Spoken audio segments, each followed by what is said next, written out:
வணக்கம் friend, welcome to DFC Samayal Kitchen. ரொம்ப பேர் கேக் செஞ்சுருப்பீங்க, பலகாரம் செஞ்சுருப்பீங்க. சில நேரத்தில் பார்த்தீங்கன்னா நல்லா பேக் பண்ணி வந்திருக்காது, இல்லைன்னா ஸ்பான்ச்சாக இருந்திருக்காது. எதுனாலும் பார்த்தோமா நம்ம போடுற பேக்கிங் பவுடராக இருக்கலாம், இல்லாட்டி பேக்கிங் சோடாவாக இருக்கலாம், இல்லைன்னா ஈஸ்டாக இருக்கலாம், மேபி பலதாக இருக்கலாம். இதை போடுற முன்னுக்கு எப்படி செக் பண்ணுறதுன்னு இந்த வீடியோவில் உங்கள்கிட்ட செஞ்சு காட்ட போகிறேன்.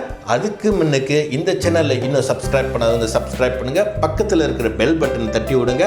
அப்போ தான் என்னோடய புது புது வீடியோ உங்களுக்கு சேரும். இப்போ வாங்க வீடியோக்குள்ளே போகலாம்.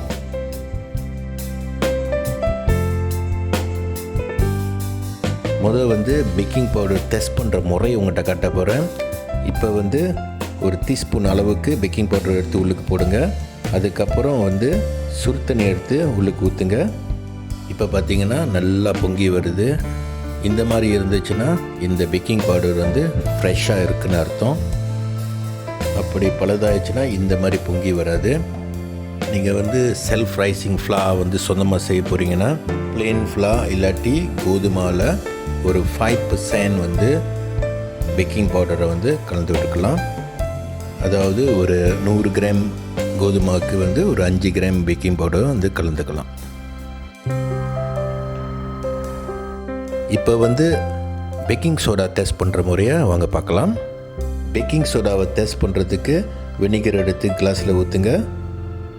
அதுக்கப்புறம் ஒரு டீஸ்பூன் அளவுக்கு பேக்கிங் சோடா பவுடரை உள்ளுக்கு போடுங்க. இப்போ பார்த்தீங்கன்னா உடனே பொங்கி வரும். இந்த மாதிரி இருந்துச்சுன்னா இந்த பேக்கிங் சோடா ஃப்ரெஷ்ஷாக இருக்குன்னு அர்த்தம். அப்படி இந்த மாதிரி உங்களுக்கு வரலைன்னா நீங்கள் வச்சுருக்கிற பேக்கிங் சோடா பழுதாயிடுச்சுன்னு அர்த்தம்.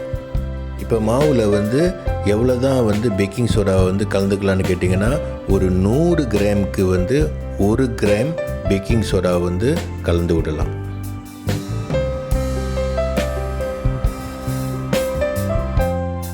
கடைசியாக ஈஸை டெஸ்ட் பண்ணுற முறையை வாங்க பார்க்கலாம். லைட்டான சுடு தண்ணி எடுத்து கிளாஸில் ஊற்றுங்க. அதுக்கப்புறம் ஒரு ஸ்பூன் அளவுக்கு வெள்ளை சர்க்கரை எடுத்து தண்ணியில் போட்டு நல்லா கலந்து விடுங்க. தண்ணி ரொம்ப சூடாகவும் இருக்கக்கூடாது, ரொம்ப ஆரியும் போகக்கூடாது.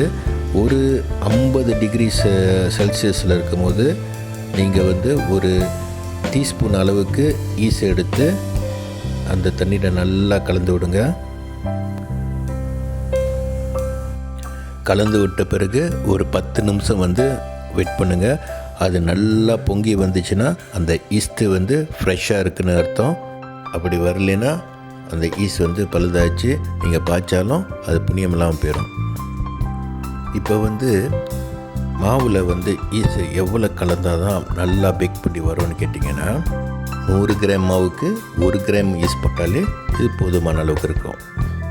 ஓகே ஃப்ரெண்ட், இந்த இன்ஃபோ உங்களுக்கு யூஸ்ஃபுல்லாக இருந்துச்சுன்னா இந்த வீடியோவை லைக் பண்ணுங்கள், ஷேர் பண்ணுங்கள், மறக்காமல் இந்த சேனலை சப்ஸ்கிரைப் பண்ணுங்கள், பக்கத்தில் இருக்கிற பெல் பட்டனை தட்டி விடுங்க.